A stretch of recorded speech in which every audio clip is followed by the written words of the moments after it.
Fidèles internautes de Matin Libre Télévision, bonsoir, bienvenue à ce 20h, voici le sommaire. Le Bénin mobilise plus de 400 millions de dollars au profit des enfants africains dans la lutte contre la malnutrition. C'est l'un des objectifs dédiés à la conférence internationale sur la nutrition initiée par le Bénin les 27 et 28 septembre dernier. Vous aurez les détails dans un instant. Vague d'adhésion aux partis politiques à quelques mois des élections générales de 2026, Dr Elvis Abou rejoint le bloc de la troisième voie en vue d'affronter avec brio les élections générales de 2026. Le point de la cérémonie d'adhésion dans ce journal. Assemblée générale à la Fédération béninoise de handball, Sidikou Karimou, réélu pour un second mandat. Il a été plébiscité par ses pairs pour un nouveau mandat de 4 ans. Les détails sont assurés. Voilà pour le sommaire, le développement dans un instant.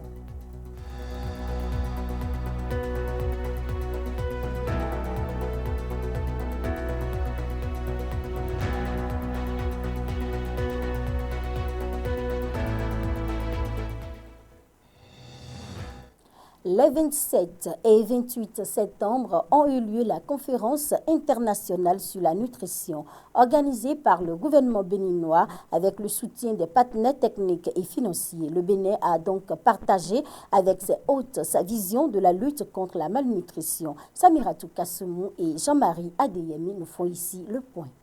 Placé sous le thème « Investir dans la nutrition, un choix stratégique pour la santé et le développement durable des générations futures », cette conférence a réuni décideurs, partenaires techniques et financiers, ONG, leaders communautaires et représentants de la société civile.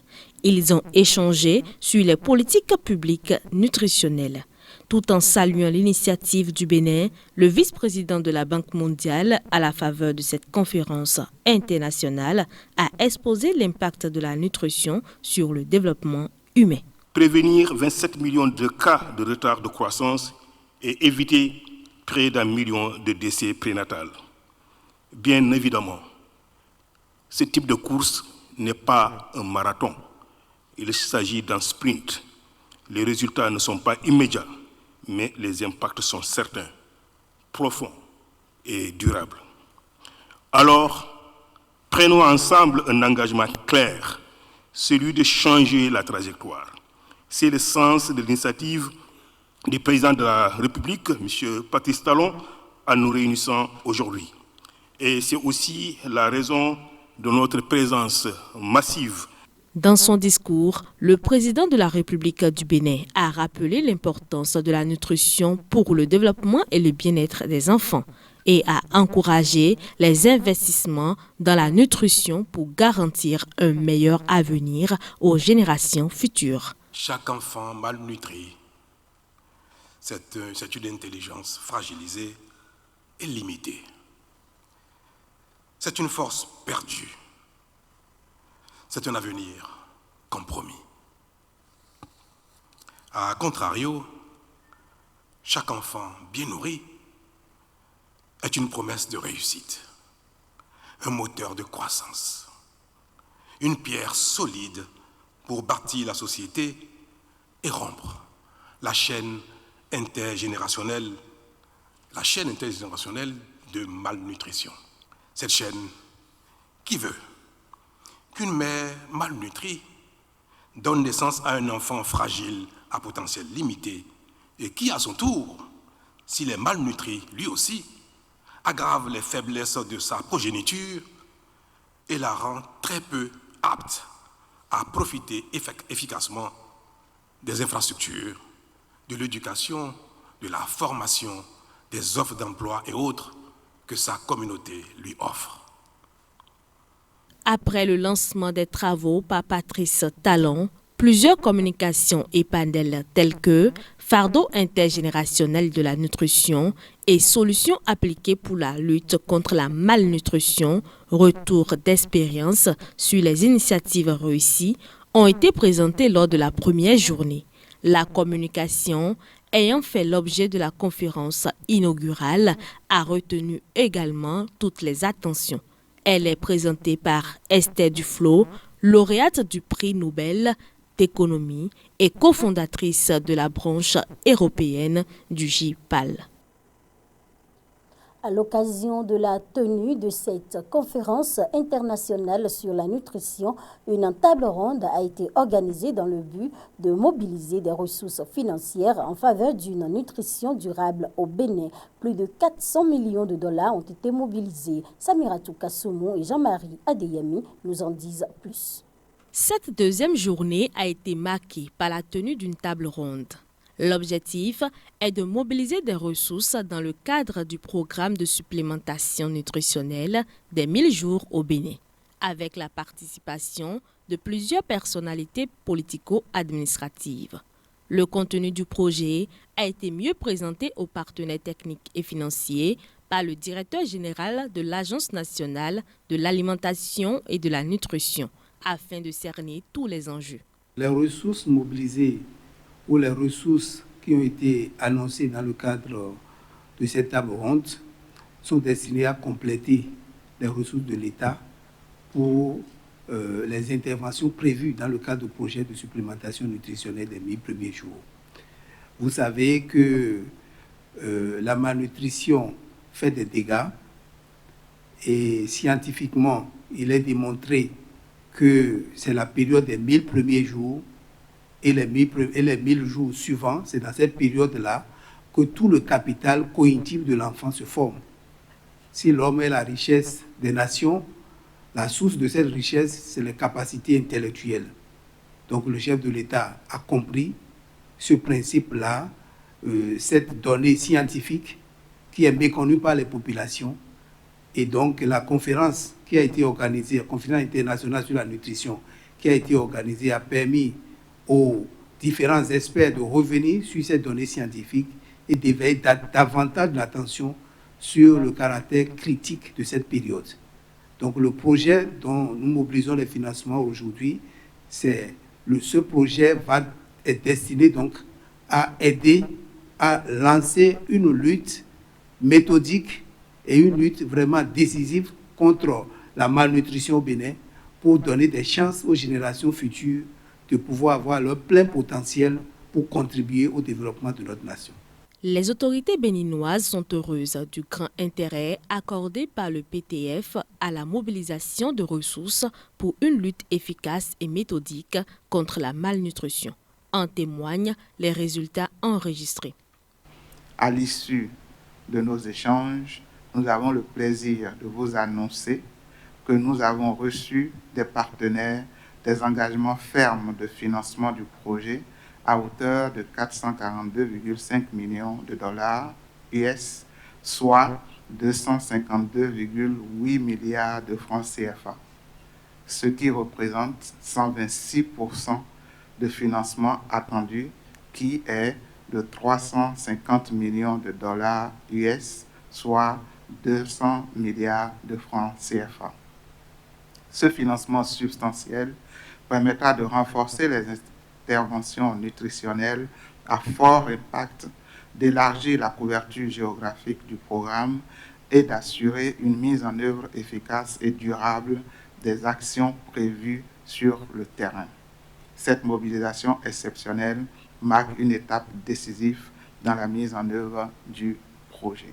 Plus de 400 millions de dollars ont donc été recueillis dans le cadre du programme de supplémentation nutritionnelle des 1000 jours au Bénin. Les enfants béninois pourront bénéficier dans un avenir proche d'un soutien d'envergure dans la lutte contre la malnutrition. La lutte contre la malnutrition infantile franchit un nouveau cap en Afrique. L'UNICEF, en partenariat avec l'Union africaine, le gouvernement du Bénin et plusieurs autres acteurs du continent, a lancé l'initiative First Food Africa, une réponse intégrée pour garantir aux enfants une alimentation saine et nutritive dès leurs premières années de vie. En marge de la conférence internationale sur la nutrition, une nouvelle initiative a vu le jour, First Food Africa, portée par l'UNICEF, en partenariat avec l'Union africaine, le gouvernement du Bénin, plusieurs États du continent, des organisations régionales et le secteur privé. Cette démarche se veut une réponse forte face à la pauvreté alimentaire et à la malnutrition qui affecte encore des millions d'enfants en Afrique. Sous le leadership du président Talon, le Bénin a fait de la nutrition un droit inaliénable. Notre programme de supplémentation nutritionnelle des 1000 premiers jours plus en est la preuve. Il modernise l'agriculture, il crée des emplois, il développe le secteur privé local et déploie un paquet intégré d'interventions en faveur de la nutrition infantile. First Food Africa vient compléter et amplifier cette ambition en reliant directement le dynamisme du secteur privé aux besoins vitaux des enfants et des familles. First Food Africa, c'est une révolution douce mais irréversible. Une révolution qui réduit la pauvreté par l'accès à des aliments essentiels, autonomise les femmes et les jeunes grâce à de nouvelles opportunités économiques, stimule le développement rural et valorise nos productions locales, et surtout brise le cycle de la malnutrition en protégeant l'enfant dès les premiers jours de vie. Dévoilé devant un parquet de personnalités, First Food Africa repose sur une stratégie intégrée, articulée autour de 3 axes. Encourager la production locale d'aliments et de compléments nutritionnels adaptés aux besoins des enfants, façonner des environnements politiques et stimuler la consommation des produits sains pour accroître la demande. Ce n'est pas un projet de circonstance, c'est un engagement de fond. Nous n'acceptons plus que des millions d'enfants sur notre continent soient privés du droit élémentaire à une alimentation adéquate. Nous n'acceptons plus que des potentialités humaines soient sacrifiées par manque d'ambition. Aujourd'hui, je veux prendre devant vous l'engagement que pour notre part, au Bénin, nous avons commencé et nous allons continuer sur ce chapitre. Cette initiative s'inscrit pleinement dans la vision de l'agenda 2063 de l'Union africaine. Bâtir une Afrique prospère où chaque enfant a accès à une alimentation de qualité et les moyens de grandir en bonne santé. Je l'annonçais dans les titres, il y a quelques semaines, il a officiellement déclaré sa candidature pour succéder à Patrice Talon à l'issue de la présidentielle du 12 avril prochain. Ce samedi, Dr Elvis Abou franchit un nouveau pas. Il adhère au bloc de la troisième voie pour affronter ensemble avec d'autres forces politiques les échéances de 2026. Romuald Ronwi nous fait le point de la cérémonie.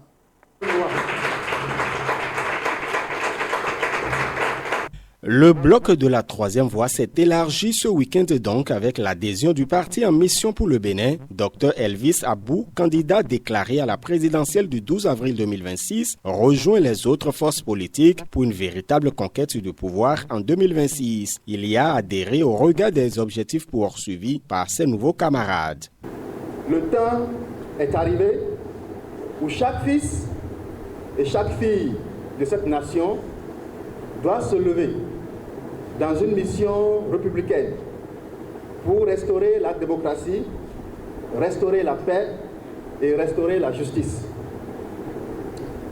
La situation du pays interpelle encore plus à l'heure où les élections générales et présidentielles approchent à grands pas. Il est l'heure de se mobiliser pour faire échec à une politique d'écrasement du peuple. Par la même occasion, le nouveau membre du bloc de la troisième voie a salué la bravoure et l'engagement du parti d'opposition Les Démocrates. L'ambition est de constituer une large et vaste coalition pour des performances concluantes à l'issue des élections générales de 2026. Nous voulons les rassurer. Rassurer les démocrates et leur dire, vous n'êtes pas seuls dans ce combat. Nous, force vive, réunis au sein du bloc de la troisième voie, nous nous tenons à vos côtés.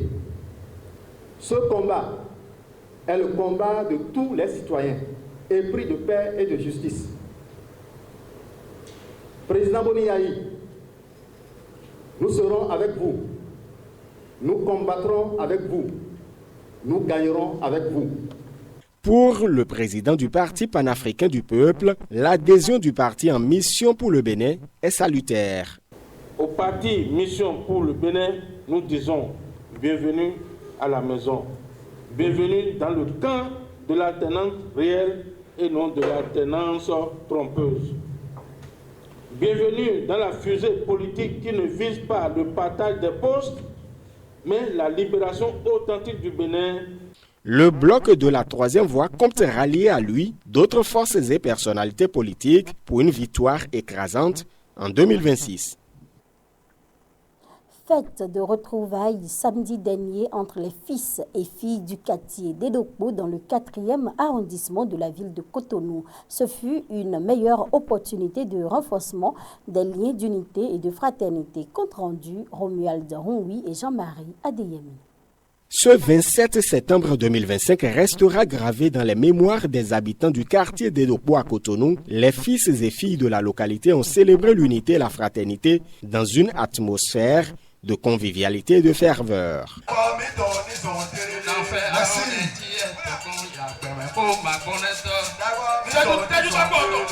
Je passe par l'occasion pour remercier Dieu le Tout-Puissant d'abord et pour remercier le chef de l'État, le président Patrice Talon, pour tout ce qu'il est en train de faire pour la population du Bénin en général et aussi la population du 4e arrondissement et de d'Edokpo en particulier. Cette fête-là, nous avons l'habitude de l'organiser.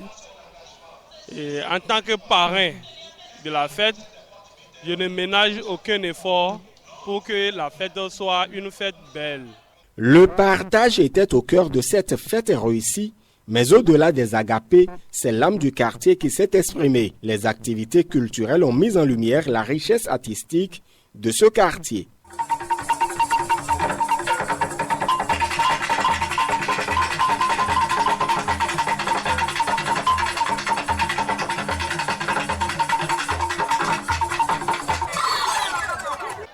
La Fondation Sylvanus Haïti prône les valeurs culturelles et cultuelles.